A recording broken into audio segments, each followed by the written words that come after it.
Good morning. Welcome to the fifth conversation in the View from the Veranda lecture series presented in partnership with the Horticultural Society of New York and Design Center Chelsea Harbor, London, two fellow industry leaders and long-standing institutions of design. I'm Jim Druckman, president of the New York Design Center. For those of you who may not be familiar with this series, View from the Veranda invites experts from around the world to share their perspectives on global design as it relates to the outdoors and the intersection of indoor-outdoor living. I'm thrilled to introduce Steele Marcoux, editor-in-chief of Veranda magazine, our series moderator, and today's guests, Marvell Architects founding principal Jonathan Marvell and partner Tyler Silvestro. Marvell Architects is an innovative architectural firm based in New York City and San Juan, Puerto Rico. It works at the intersection of public and private space. They are known for creating intentionally timeless designs that integrate nature into every project. The firm brings together architecture, landscape, urban design, and interiors. Today's conversation will look at how the use of outdoor space has changed in cities across the US. The firm will highlight a few of their most recent projects in New York, including the development of a security and pedestrian-oriented streetscape in Manhattan's financial district, and the reimagining of Bronx Point, a waterfront landscape surrounding a mixed-use and affordable housing development on the Harlem River. I really hope you enjoy it. Now I'm introducing again Steele, and please enjoy. Thank you, Jim, so much for that kind introduction and for hosting us today. I'm really honored to be here with Jonathan and Tyler. This is going to be such a rich conversation, and I'm just thrilled to have the opportunity to explore with you all some of their recent projects as kind of case studies. I want to remind everyone, if you'd like to submit a question, please do so with the Q&A function. We will save a few minutes at the very end for questions, but we are also going to try to take questions as we go through, as we'll be looking at 5 different projects that Jonathan and Tyler are going to be sharing with us today. So please don't be shy. Submit your questions. I will do my best to track and follow along and incorporate them into the conversation. So thank you again for joining us, all of you today. And thanks to Jonathan and Tyler for making time for this conversation today. Hello, guys. Hi. Hi, Lauren. Sorry, Steele. Thank you, Steele, and thank you, Jim. And I'm Jonathan Marvell, and I'm so delighted to be able to spend an hour with all of you in this intimate environment in which we are now living and working and breathing virtually. Hopefully we'll be gathering and enjoying the as we are seeing places like New York open up radically. We're crossing our fingers where we can keep doing this. And but thank you, Steele. Tyler, maybe you want to make some intros. Likewise, I appreciate the introduction and really happy to be here today. I've been part of the Horticultural Society and the New York chapter of the ASLA for many years, and excited to talk to everyone and hear some good questions. So again, great. This time. Wonderful. Well, I also want to say, in a few minutes, I'm going to share my screen and show slides so we can look at some visuals of some of the fantastic work that you all have done. Again, as I said before, sort of taking a look at some case studies with some of your projects in New York. But before we dive into that, I thought we might just have a little bit of an introductory conversation about what you all do and how you work, because it is so very different and unique from what so many other firms in the country and around the world are doing. So I thought I would actually start by having you all explain a little bit more in depth about your mission statement. And as I was spending some time last week, reading about the projects that we're going to be showing in a few minutes, I was on your website and I noticed you have these kind of, manifesto-like statements about what you do that really kind of caught my eye. I jotted a few down. We shape resilient futures, which I feel like, gosh, that couldn't be more important than today. We design everywhere for everyone. We embrace global challenges, another particularly relevant topic for today, and we put communities first. All of you, there are more on their website, but those were the 4 that kind of jumped out at me. I just wondered if you all would share a little bit more about how you shaped your mission statement and kind of what you view as your role in the world. I'll take the first stab and pass it to Tyler. And as an architect from Puerto Rico, practicing in New York City and San Juan, I had a lot to do with that manifesto. We bring the sense of sharing communities, which comes from being in an environment socially where there's a lot of privilege and there's a lot of underserved population at the same time, acknowledging that we all share the same bathtub. Essentially, we're on the same planet together. We really have to work it out. And so when you in the context of that manifesto, we wrote it when we merged architecture and landscape architecture, urban design and interior design, graphic design all together under one name. And we simplified it to just Marvel, because it has nothing to do with me and my last name. It's just a very cool word.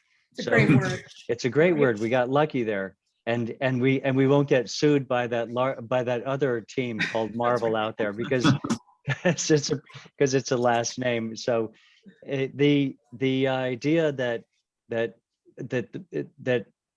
we're all tied together socially, economically, politically, we all share resources, and so we thought, let's set up an interdisciplinary team that can provide our clients with a kind of a comprehensive view of the world from the very beginning and earliest discussions of the project, so that we have that efficiency of being able to make guiding strategies that are listening based. So we always listen to our clients very closely before we do anything else. And then we put out options that might best fit the needs of the client and their interests and their support as well. So I think that gives you some background on the manifesto and our strategy, and maybe Tyler who's brings so much energy to our team. I'd love him to give his comments on that, because he was vital as part of the languaging that came up with those wonderful terms. Thanks, Jonathan.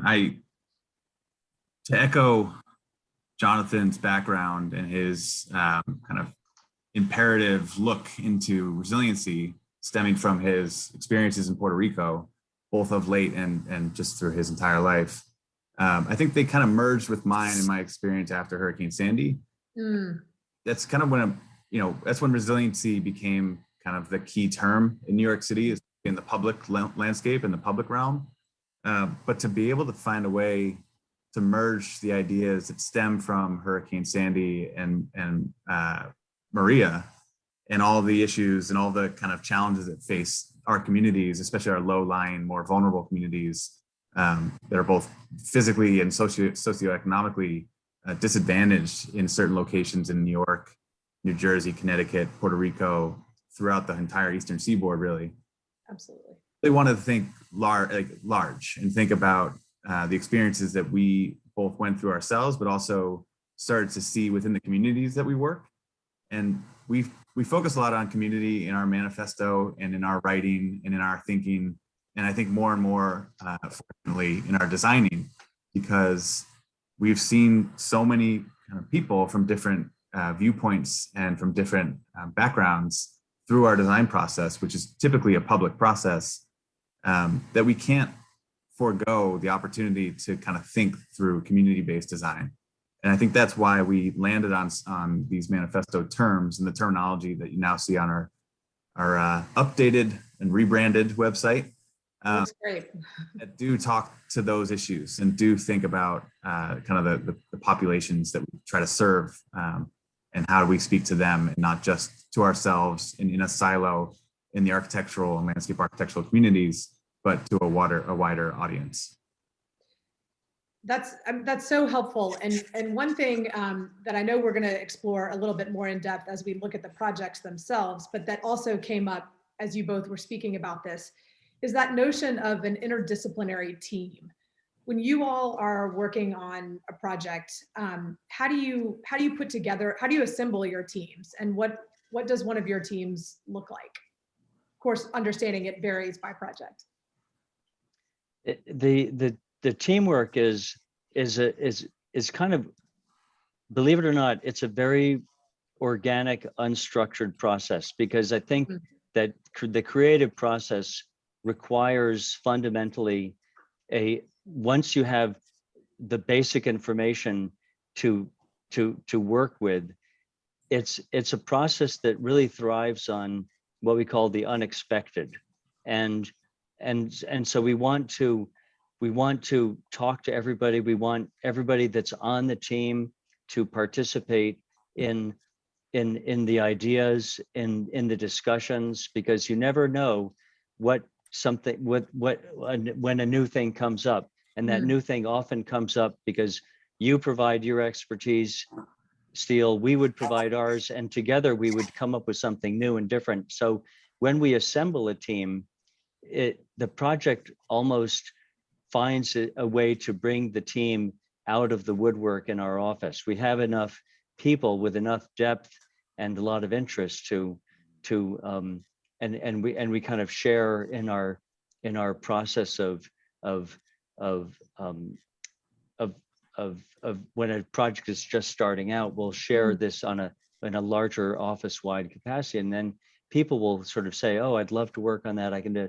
So it almost comes out of that initiative and energy, and so I'd like to think it's fluid. It's probably not fluid. If you talk to my other partners, it's like, no, we know this is who's working on it. This is who's free and available. But I think there's also some of that as well, because we're running a business at the same time we're doing everything else. Sure, of course. I would add that I think Jonathan might be selling himself short, because I think we also partner with folks outside of our office, and we are an interdisciplinary firm within the walls of our office, or I guess now the computer screens of our various locations of our office.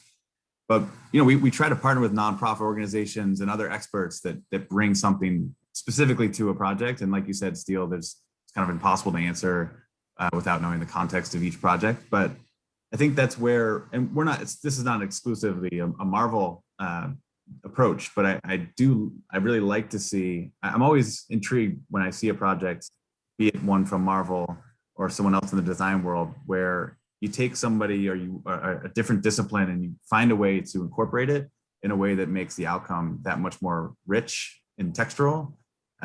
So I think we are doing that more and more, and we're going to continue to do so, because I think it does help to put together something that is more equitable and more far-reaching in terms of its outcome. So it's true, we definitely staff up on a project as we need to, and whoever's available, and those things do matter. But having the voices of the different disciplines within our office has been critical to the way that we perceive the world and perceive our design. That makes a lot of sense. And again, you touched on something else that I know we'll explore a little bit more in depth in just a minute when I share the imagery. Okay. The last question, speaking of that, the last question I want to ask you all before we look at the projects is, as you were mentioning, Tyler, a lot of your sort of interdisciplinary work is not just within the walls of Marvel. It really extends to some of these, to your clients, of course, but even some public-private partnerships. And this came up in Jim's introduction of you all as well.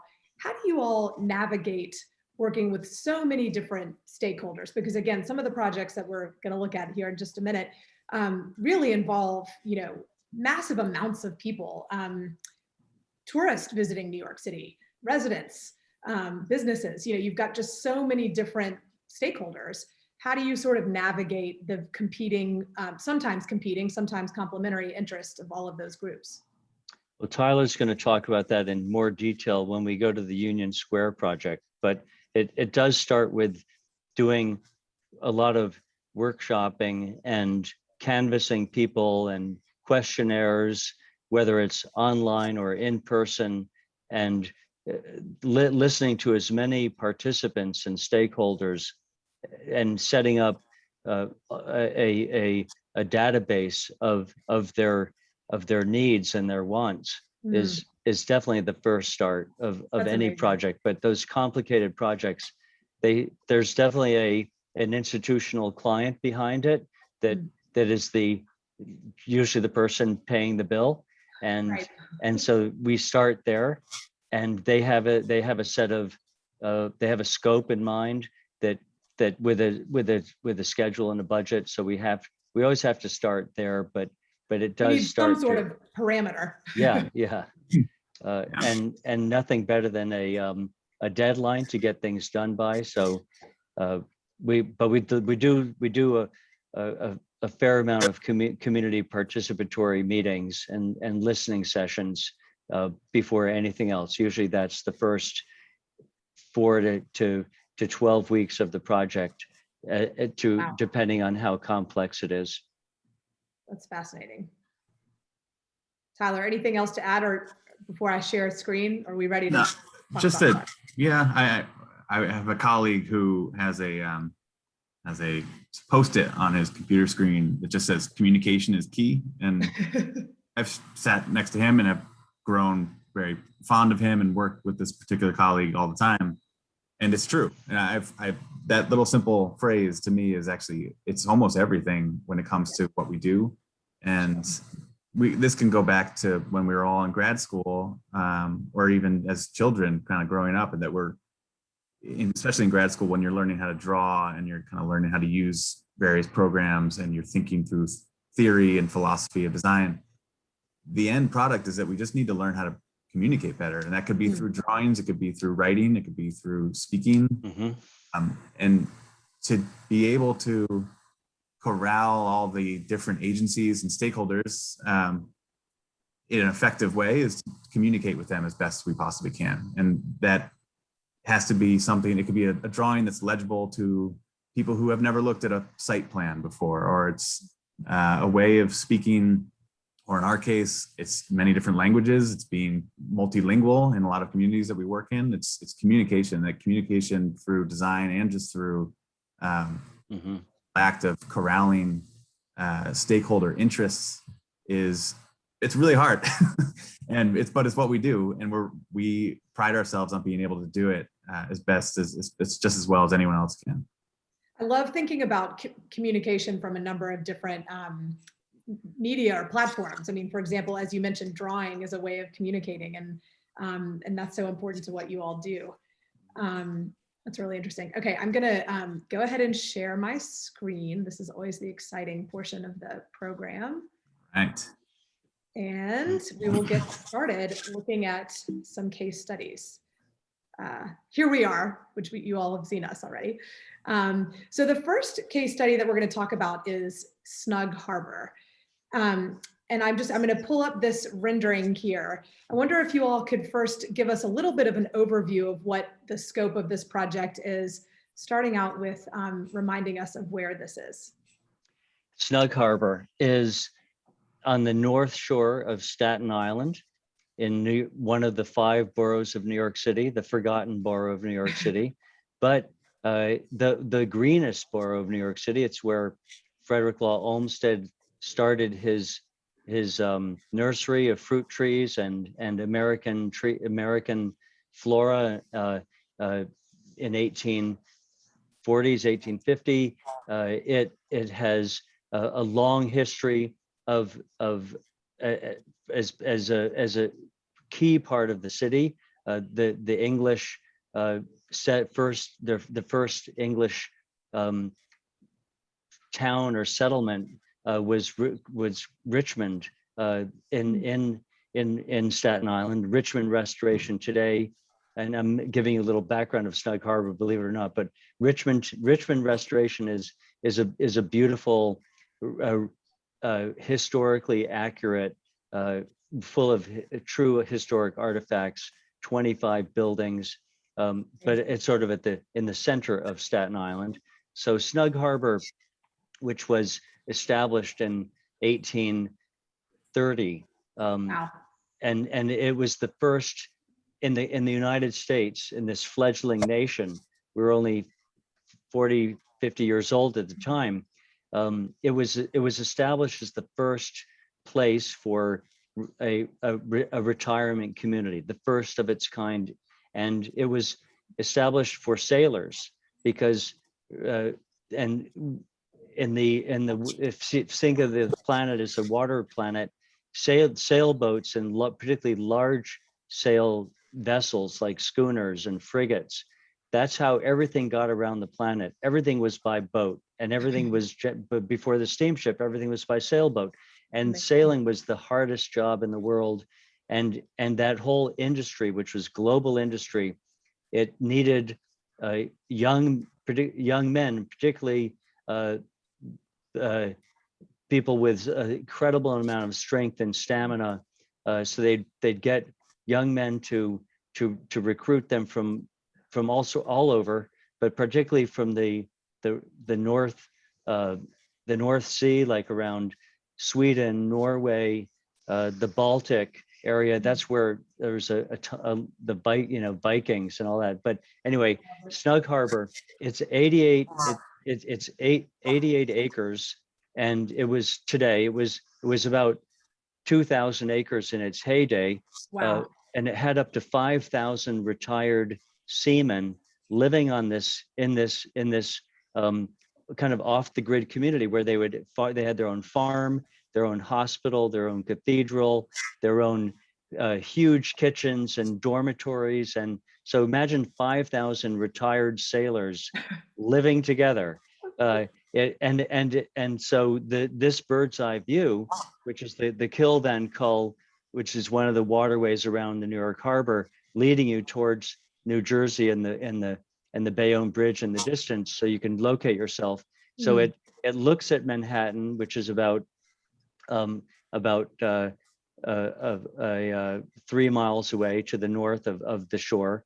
There's and today the sailors, the retired sailing community dwindled down to about 50 sailors in the late 1940s. And so they moved from Snug Harbor down to another location in North Carolina, leaving this property vacant. And the city and Parks Department took it on, and it now hosts a botanical garden, a farm of organic farming, and about 3 or 4 museums. And so it's about botanical garden and cultural center. And we were commissioned by the city of New York and the Parks Department to master plan the future of Snug Harbor. And as we're in the 21st century, resiliency, find ways to invigorate the Staten Island economy, but also New York City at large. If this were in Central Park, this would be just like the Metropolitan Museum of Art. It would be the jewel, the crown jewel, and it would have huge visitation. But being Staten Island, it's the crown jewel for Staten Island, but we're trying to give it national stature at the same time, and represent the community around it and their needs. And so it's a fantastic opportunity to think about that idea of making our cultural institutions part of our daily lives. And so we successfully brought the master plan back to the city. It's now getting funded. Its director, fabulous director, Eileen Fuchs, has done a fabulous job bringing us all together. She's now head of gone on to Washington, D.C. to head the National Building Museum. So oh, wow. The caliber of the conversation was very high.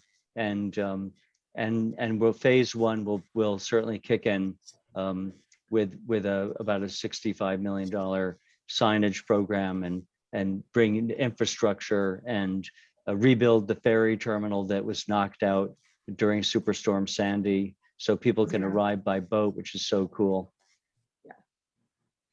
I think one thing that I love so much about learning more about this project is it really sits at the intersection of history, that's sort of part of why it's so to Staten Island and New York City, but also the future. How do you come up with, a 5, 10, 20-year plan for a cultural institution like this to ensure that it will be, will remain part of the dialogue and relevant? And of course, I was going to ask about the ferry terminal, because I think it just must be so cool, and what a great view to kind of arrive by boat and experience it that way, especially with its maritime history. That's Yes, great. Congratulations to you all. thank you. Thank you. It's a wonderful project, and Staten Island's a great borough. They've got tremendous assets in terms of nature, shoreline. It's so and- green. Yeah, I mean, yeah. it's amazing. yeah. And the shoreline too. That's really fantastic. That's exciting. Okay, we'll move on to our next project, which is Union Square. And this is an entirely different enterprise, working with probably very different stakeholders and needs. Tyler, it sounds like you're going to be telling us a little bit about the problems that you all faced and challenges here, but your proposed solutions. Yeah, I'm happy to. This was a really wonderful experience. As everyone knows, I'm sure on this call, that Union Square needs no introduction. It has it's perhaps the most frequented public space in the entire city daily, if you include both above ground and below ground commuters. It is a complete hub and intersection, both kind of in both directions, north, south, east, west. 14th Street meets Broadway, and it's just incredible park with just, historic relevance that ripples through the entire city and in many ways through the entire world. But it's changed, and it changes frequently. Just in plan alone, the actual landscape plan, also a relic of Olmstedian vision. It has changed throughout the century and a half that it's been in existence. It has kind of morphed and kind of changed to the dynamics and the dynamicism of vehicular traffic, both for access to it, through it, around it. And it has the urban morphology of the shape of the park has grown. It's just kind of grown. It's grown and grown. And what was once just an oval or elliptical garden in the center of basically a large horse and carriage thoroughfare that wrapped around it, as kind of a pastoral space within the city, it has clearly grown to expand closer and closer to the buildings around it. For many, I would say one specific one is for the retail to help kind of have a relationship with the park where the people want to be. So it brings people closer to the borders of the park, which are the street frontages all around it, which then garners some of the highest rents in the whole city. But that continues to change, and it continues to evolve. And this place continues to be a space that's not necessarily for, unfortunately, as many mom and pop restaurants, bars, and establishments, historic establishments that have kind of slowly dissipated over the years. But what we see now is that there are these kind of anchor tenants, one being the Green Market. I'm sure everyone probably knows the Green Market. It's hosted 4 days a week for the majority of the year. And it completely alters the space entirely. But there's also, opportunistic sales of street vendors that go on through the week. There's chess. There's really everything you can imagine that would go on in a public space, which is why we really loved working here so much.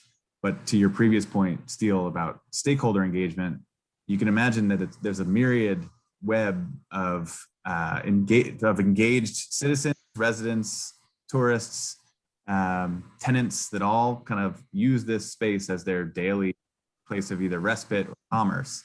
So juggling those kind of two factions, we essentially worked with our client, the Union Square Partnership, to host pop-up events throughout the park and throughout the district. And we held, I believe, 10 of them. And some were in the lobbies of local residential buildings. And we held one in a WeWork conference room. We spoke with the stakeholders of the Union Square Partnerships Board, who come from very different backgrounds. They either represent the local universities or various office tenants. And that was the only way we could really do it in person, which was how do you engage the majority of people that use this space on a daily basis without going directly to them. And so that's what we did. How long did that process take?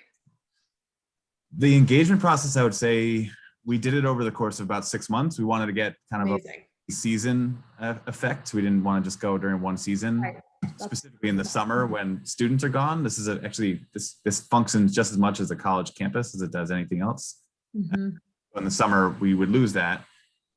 We kind of try to hit the peaks both in the fall and spring and everything in between.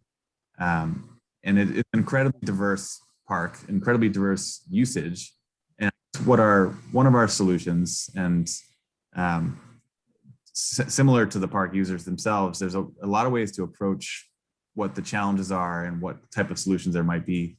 But I would say, in short, and I would suggest that everyone who's listening today locate, and maybe we could circulate the final document together, the design report, which touches on everything between, plant selection and the design of various permanent and temporary furniture, all the way to the closure of streets to create either shared pedestrian street vehicular access, shared streets, which is what we're looking at here. Mhm.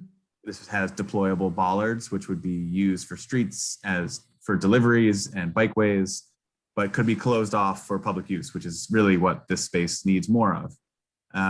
And kind of the general concept is, how do you take the park and the atmosphere and the attitude of the park and the park users and really just expand them all the way to the building facades that wrap the park, so that there really is no division between streetscape and parkscape.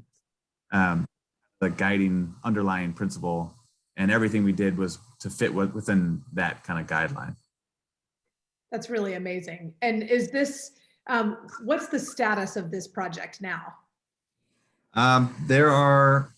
There's movement towards putting together some approvable streetscape furnishing and lighting plans right now. Mhm. It's going to be a multi-phase process to get to where this vision is. But there are smaller pieces to kind of take bites out of more soon, mostly in terms of how do you kind of transfer parking spaces to pocket parks or to street seats, things like that, and really continuing this idea that we should show that this works through pilots. Yeah. Union Square Partnership is taking on a couple initiatives right now, including hollowing out the Triangle Park to create public access. And to just think about how to better to use the spaces that they have. And like I said, it's a world-class public space. It could go untouched and people would continue to enjoy it for generations, but there is a shift in desire for public space. And I think they're trying to address that motivation and that trend. And I'm sure, it's only that shift and desire for public space has only accelerated in the last 12 to 15 months. So yeah, I mean, we can go on and on about this, and I would, but I know we have other things to talk about. But you're right. This project started out catalyzed by the L train shutdown, which some people probably don't even remember that was a thing.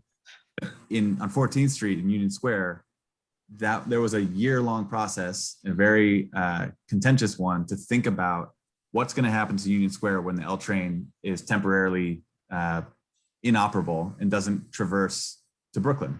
So how are people going to get here? There were talks of a ferry ride to the east side of 14th Street, a dedicated bus lane, the removal of private vehicles from 14th Street, which they actually did. And that pilot project went on during our design process. So Wow. we actually got to design in real time and understand the impacts as they occurred. That's amazing. But the process went from a focus on the L train and 14th Street to a much more holistic vision of the park itself as we went through the L train, the pilot shutdown, COVID, you name it. It was supposed to be, I think, an 8-month process that spanned 2 years. And at the end of that, I think we came out with something much more, luckily we went through COVID with it, because at the end of it, it's relevant to the current realities that we are faced with. Absolutely. Before we move on, there was one question about Snug Harbor that came in right as I was transitioning to this, and that is about the ferry service. The question is, will it be New York City ferry service to Snug Harbor? There used to be, and there will be again. As we all know, the Staten Island ferry is free and runs 24 hours a day, and which is how we now get to Staten Island typically.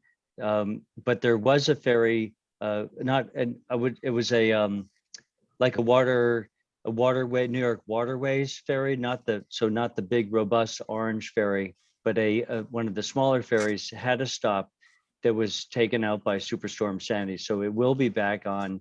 It does have about a $10 to $15 million price tag on it. So it needs to be funded, but it will be back on at some point. Very exciting when that will happen. That's great. That's really great. Okay. So moving to the Bronx, to Bronx Point. Would love for you all to share with us a little bit about this project and kind of what's going on here.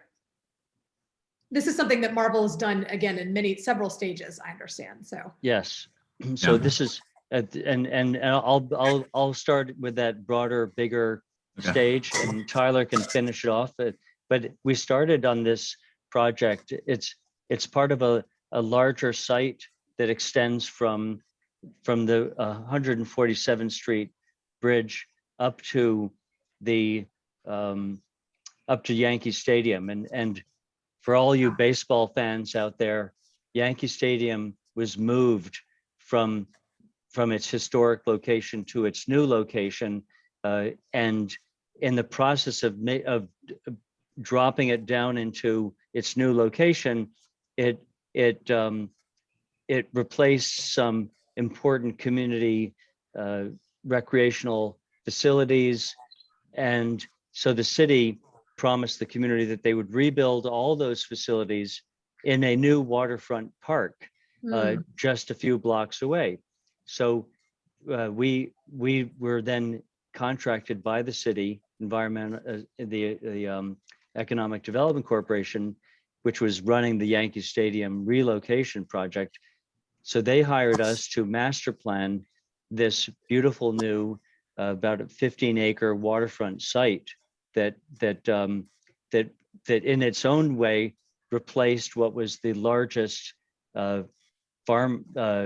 one of the largest markets in New York City in the 1920s, 30s, and 40s. Wow. Called Bronx Market. So we took all these beautiful old historic buildings down. We cleared the site. There are 4 or 5 piers that jut out into the water that were part of that whole market scene. And we designed and master planned a new park. And phase 1 of that park was finished about 8-9 years ago. And it's where the Bronx Children's Museum will then move into the building on that park. So it has a big community participation. And being a waterfront park, inter-peers, connecting with people with the water, so important for the city of New York. And so that project's phase 2 was, as in many of our work, much of our work in New York City, what you mentioned is a public-private partnership. This was the second half of the project, which is the one you're now seeing this image of, incorporated a development site for a new building with affordable housing and market housing on a small parcel at the southern end of the site. So that's what Bronx Point is. It's a combination of housing, food and beverage, entertainment. It's a very large complex of public venues and residential program with a beautiful park surrounding it. So at the apron of that building is this Bronx Point Park and this rendering. You'll see the building on your left, the waterfront on your right. And Tyler, you can talk about what we did.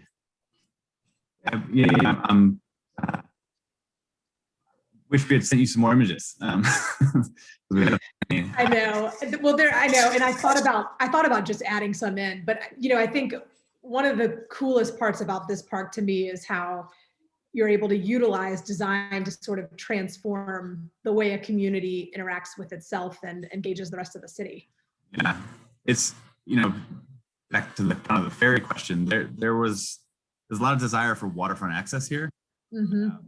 And if you were to zoom out, there's a space, there's a tidal inlet, or sorry, this is a tidal river, there's a Harlem River that connects the East River to the Hudson. And so it is tidal. You can kind of see in this image beyond the gentleman's head, there's a rail line there. It's very infrequently used, but it's an active rail line. Wow.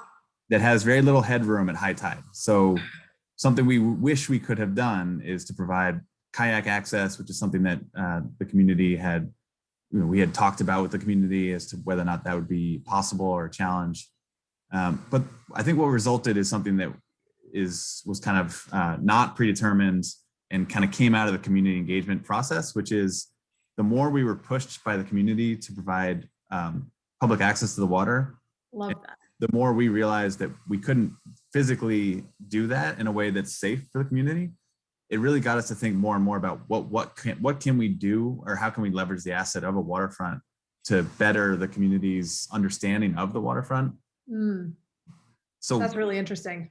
Something that kind of came out of this with our clients, this is a kind of a multi-pronged process. It was a city-owned site, so that the EDC was involved. Our clients were heavily involved in the whole process from design to community outreach, and we helped facilitate a lot of that.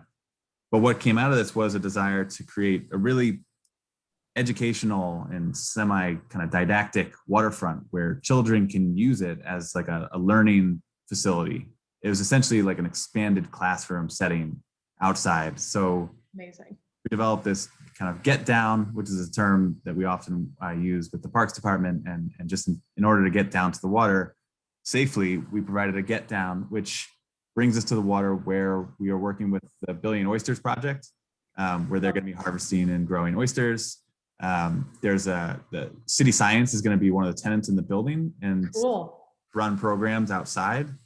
And as all of this stuff kind of kept bubbling up, all these cool different opportunities kept bubbling up as to how to engage the community, we realized that we could then apply for WEDGE certification, which is a waterfront edge design guidelines, kind of a burgeoning kind of lead for waterfront, but really it takes a look at how well are you designing a waterfront, and does it give back ecologically, socially, environmentally, and educationally. And we, I would say recent, but it was over a year ago, we got approval, and we were getting certification to create the first South Bronx, this is actually Lower Concourse, but the first South Bronx WEDGE certified public waterfront. So that's something we strive very hard to achieve with this project. So again, another thing I would encourage people to take a look at if you want to see more images of this. The Bronx Point website does show this and highlights that aspect of the project. This is it's 4 acres of public space added on to the south end of Mill Pond Park, as Jonathan described. And there'll be a playground, new barbecue areas. It's just a really fun project to work on with such a diverse group of stakeholders between EDC, DOT, our clients, the community, the nonprofit organizations, City Science, and Billion Oysters. Yeah, all the educational, that's really quite comprehensive. Yeah. Mm-hmm. And it goes to my point maybe earlier, the point Jonathan made about this interdisciplinary approach, where a lot of these ideas wouldn't have really come to fruition if we weren't able to talk to such a diverse coalition of potential users. And granted, we can't meet the future users of this building, but we know that based on what the community was responding to and reacting to and pushing us to do, that it will be a better place to live because of all that input. Sure. And, I think the unique thing and takeaway for this project, Steele, is the when you get a chance to design a building and a park at the same time and lock the two together, Yeah. they really engage each other in a different way than if you were to design the park around the building after it was built. So this more the fluid organic process, the creative spirit really is enhanced when all things are in play at the same time in that very early stage of what's it going to be, what's it going to look like, how is it going to feel. And so wonderful when designers can work together on a project from the very beginning with that big picture in mind. Yeah, that makes a huge difference. We're to make sure we can cover everything in a timely fashion, I'm going to move next to the Brooklyn Bridge project, which is interesting because here we have a building and some sort of, natural landscapes around it, as well as pedestrian walkways and, again, sort of developer, city, it's all happening with this project, and wondered if you all can tell us a little bit about your involvement here. I'm excited to hear Jonathan. The only thing I just want to say, this is the inverse relationship where previously at Bronx Point, we worked with a separate architect designing the building. Here, Jonathan and the team that worked with Pier House and the One Hotel were the architects working with another team for landscape. But I think the outcome was equally successful. So go ahead. It's so cool to see, your involvement from two different sides of it. Yes, and this one, as you can see, we're in the shadows of the Brooklyn Bridge and the very successful Brooklyn Bridge Park, designed by Michael Van Valkenburg, was already thriving and in place, and the city to pay for the park.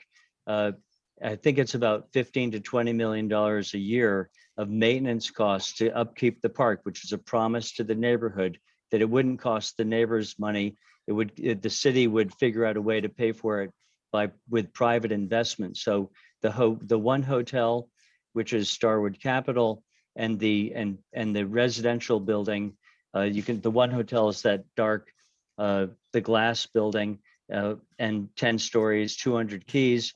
The residential component was the limestone vertical piers called Pier House, and One Hotel, Toll Brothers and Starwood Capital teamed up, and it was an RFP that we kind of initiated the team and the idea to submit.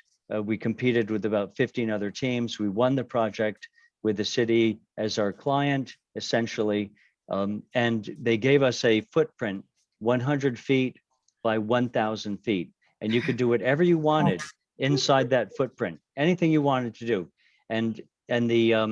but with one caveat, there was a height limit of 100 feet, because that was my next question. There had to have been a height.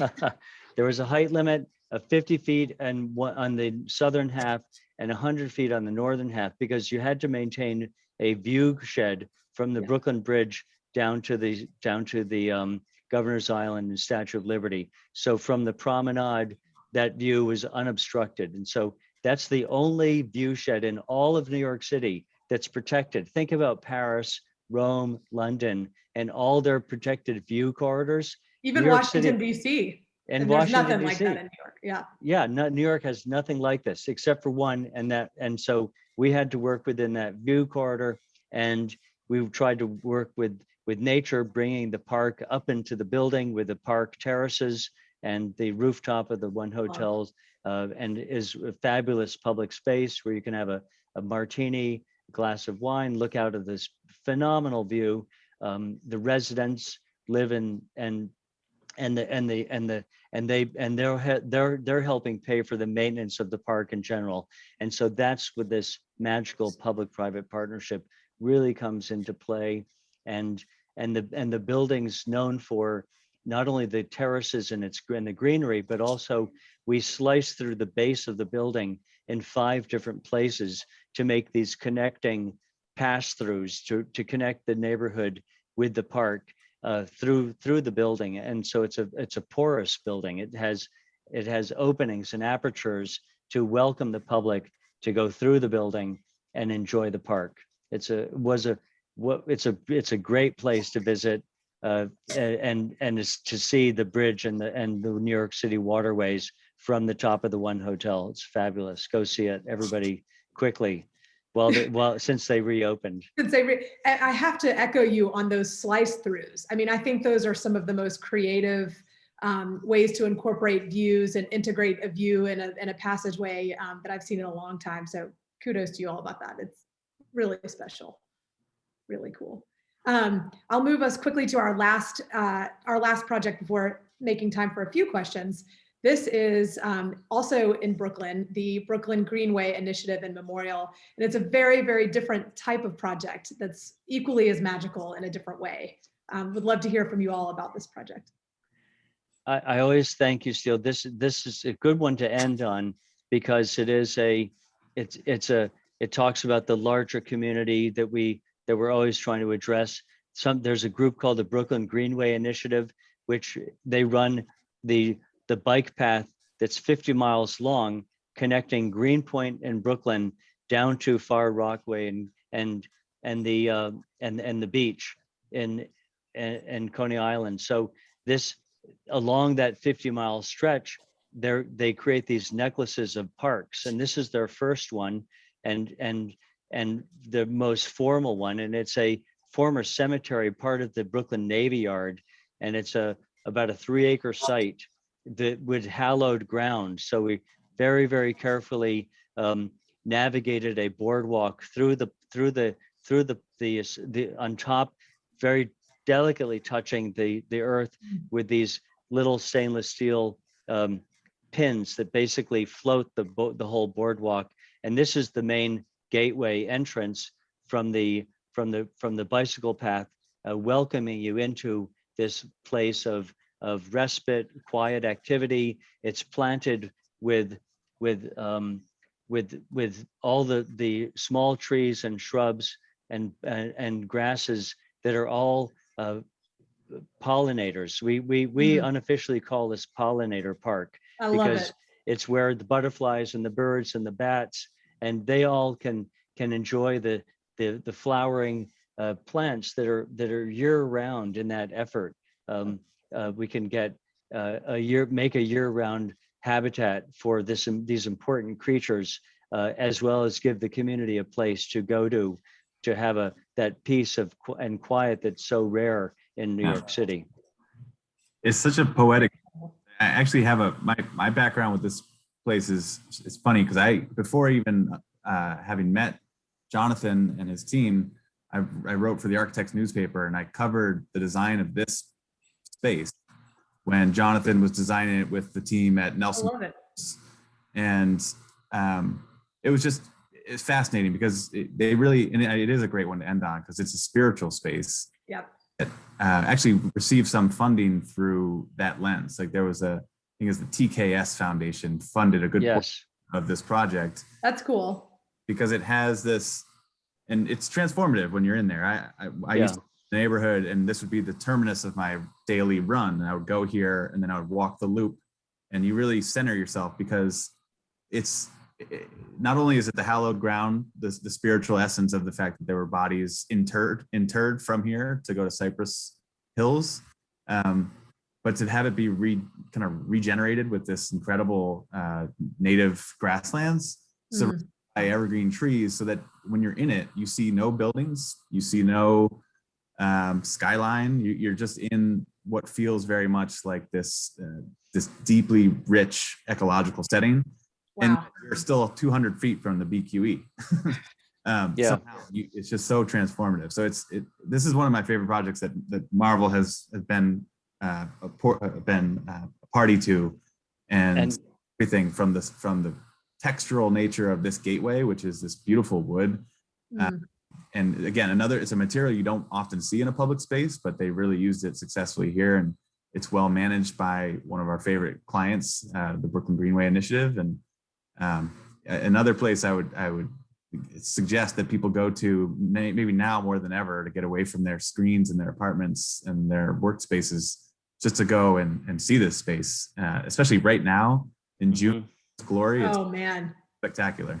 I bet everything's kind of blooming, and I bet it's beautiful. And thank you, Tyler, for mentioning the team there was the real dreamer and gets all the credit is Milton Puryear, who is the founder of the Brooklyn Greenway Initiative, and who commissioned Marvel and the landscape architect Nelson Bird Woltz to do the project. So really, very much of a collaboration of these three entities. That's amazing. We have a couple of questions if we can get to it. One is back to Snug Harbor.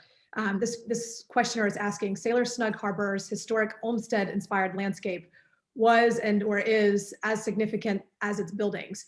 Does your master plan include recognition and restoration of any of these significant landscape elements? It's the great question of all time, because the master plan had to. It was you couldn't ignore the fabulous trees and existing gardens, beautiful mature trees, many different kinds of species, and there's already, as a botanical garden goes, there's everything you were looking for is here, including one of the top Chinese gardens in the United States. Wow. Is located in Snug Harbor, built by Chinese craftsmen with Chinese materials in the 1970s, Cool. right after China reopened. And so Snug Harbor hosts very important collection of existing gardens. So what the master plan did was create a ribbon of walkway that would tie all of those different gardens together. And so you can take this beautiful stroll that would take you maybe half an hour, 45 minutes to do the whole thing, because you're going to be stopping and watching and looking. But the master plan starts with the historic gardens that are already there, that are beautiful and worth visiting. That's amazing. It's exciting to hear. Another questioner wants to know, do you have any projects in Westchester County? We've spent a lot of time on urban spaces today. We do indeed. Yeah. We have projects in White Plains. We have projects in Pelham. We have projects in New Rochelle. We have projects. Let's see. Well, we'll start with those three right there. Housing and waterfront and transportation hubs are Westchester County. Oh, and up in not sure this is in Westchester County. I'll think of it in a second, but yes, so we love Westchester County. It's beautiful, bucolic, and serene. And there's the master's school in Dobbs Ferry. We're doing 3 projects there. So very much so, we love Westchester County. The commenter adds, wonderful, we need you. So that's right. Thank you. Thank you. And if there's any other questions, please sneak them in. I'll ask my final question, which is, it's a big one. It's, you've got like 2 or 3 minutes to answer. What in your all's eyes, what are the biggest challenges to our cities today, and how can design help us face them and succeed our way through them? Pause. That's a big Pause one. for effect. I told you it was a big one. That is a big one. Tyler, you start with resiliency, because Sure. I think I'm lived in a couple of cities, and so the Westchester question to me is an interesting one, because I kind of grew up in one similar to that, and I think I'd say the thing that I've read most and is at the most top of mind for me is housing, equitable housing, and I think that housing comes with a need for equitable public space, and I hope that cities, towns, commonwealths are all thinking about how important and imperative the public realm is to the livelihood of cities. If this question is specific towards cities, I think that's really, in my mind, and I assume that this is something shared amongst the landscape architectural community, is that equitable public space that's provided in dimensions and in neighborhoods that need them to allow for safe public access, not close quarters. And I'm not saying this as a response to COVID. I think cities in general, as they continue to compete with one another, and how small cities try to position themselves to be outposts or exodus locations for major cities that are becoming harder and harder to afford, they need to take a look in the proverbial mirror and think about how public spaces are, how they're used, how they're maintained, and how they can be provided in a way that boosts the lifestyle and livelihood of such places. And I think that all stems back to the housing question, because if there's no place to live, or if there's no place that you can afford, then secondary cities or even primary cities are going to have a really hard time keeping their populations happy and hoping that they will kind of attract new talent and new people. So I think that it's a big bag of an answer, but but I think I love that answer. And I mean, I specifically have been thinking about that as it relates to creatives. You know, I mean, to me, there's such a need for a really dynamic urban center to have creative people, artists, musicians, poets. And, how are we going to be able to attract a new generation into our cities if there isn't equitable housing for these people? Yeah. Anything else in our parting moments, Jonathan?